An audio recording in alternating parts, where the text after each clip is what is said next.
भारत की धरती पर एक ऐसा अद्भुत स्मारक खड़ा है जिसे दुनिया प्यार के निशानी के नाम से जानती है, ताजमहल। ये सिर्फ एक इमारत नहीं, बल्कि एक ऐसी कहानी है जिसमें प्रेम, त्याग, कला और मेहनत की गहराई छुपी हुई है।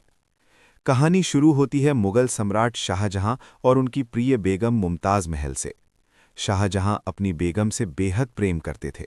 मुमताज महल न केवल उनकी पत्नी थीं, बल्कि उनकी सबसे बड़ी सलाहकार और जीवन साथी भी थीं। वे हर मुश्किल घड़ी में शाहजहां के साथ खड़ी रहती थीं। सन 1631 में जब मुमताज महल अपने 14वें बच्चे को जन्म दे रही थीं, तब उनकी मृत्यु हो गई। ये घटना शाहजहां के लिए एक गहरा आघात थी। वे पूरी तरह टूट गए। उन्होंने कई दिनों तक खुद को महल में बंद कर लिया। उनका दिल अपनी प्रिय बेगम के बिना सूना हो गया था। इसी गहरे दुख में शाहजहां ने एक ऐसा स्मारक बनाने का निर्णय लिया जो उनके और मुमताज के प्यार को हमेशा के लिए अमर कर दे। उन्होंने एक भव्य मकबरा बनाने की योजना बनाई जो दुनिया में सबसे सुंदर और अद्वितीय हो। इसके बाद शुरू हुआ ताजमहल के निर्माण का विशाल कार्य। इस अद्भुत स्मारक को बनाने के लिए हजारों कारीगरों, मजदूरों और कलाकारों को बुलाया गया। इस परियोजना के मुख्य वास्तुकार थे उस्ताद अहमद लाहौरी, जिन्होंने इस इमारत की डिज़ाइन तैयार की। ताजमहल के निर्माण में सफ़ेद संगमरमर का इस्तेमाल किया गया, जो मकराना राजस्थान से लाया गया था। इसके अलावा कीमती पत्थर जैसे पन्ना, हीरा, नीलम और मोती भी विभिन्न देशों से मंगवाए गए।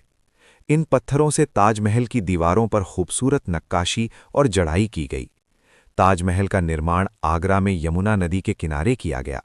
ये स्थान इसलिए चुना गया ताकि स्मारक को एक शांत और सुंदर वातावरण मिल सके।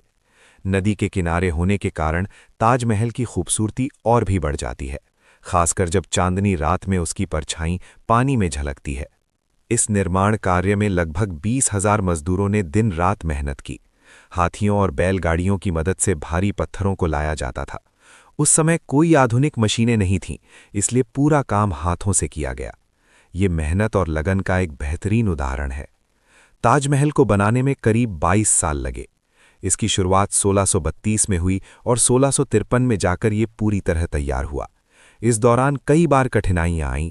कभी मौसम की वजह से काम रुकता तो कभी सामग्री की कमी हो जाती, लेकिन शाहजहां का सपना और कारीगरों की मेहनत कभी नहीं रुकी। ताजमहल की खास बात इसकी वास्तुकला है। ये पूरी तरह सममित है, यानी हर हिस्सा एक दूसरे का प्रतिबिंब है। इसका मुख्य गुंबद, चारों कोनों पर खड़ी मीनारें और बीच में बना मकबरा, सब कुछ एकदम संतुलित और सुंदर दिखाई देता है। जब ताजमहल बनकर तैयार हुआ तो हर कोई हैरान रह गया।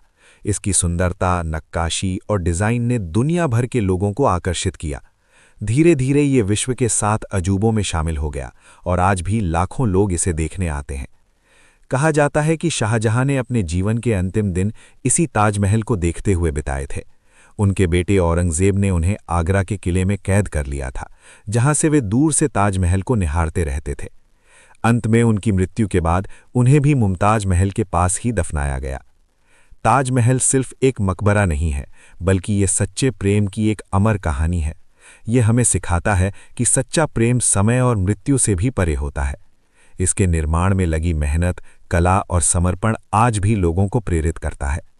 आज ताजमहल भारत की शान है और पूरी दुनिया में इसकी पहचान है। ये हर साल लाखों पर्यटकों को आकर्षित करता है और भारत की संस्कृति और इतिहास को दुनिया के सामने प्रस्तुत करता है। इस प्रकार ताजमहल की कहानी सिर्फ एक इमारत की नहीं, बल्कि एक ऐसे प्रेम की है जो सदियों बाद भी जीवित है। ये हमें याद दिलाता है कि अगर दिल में सच्चाई और समर्पण हो तो इंसान कुछ भी असंभव नहीं कर सकता।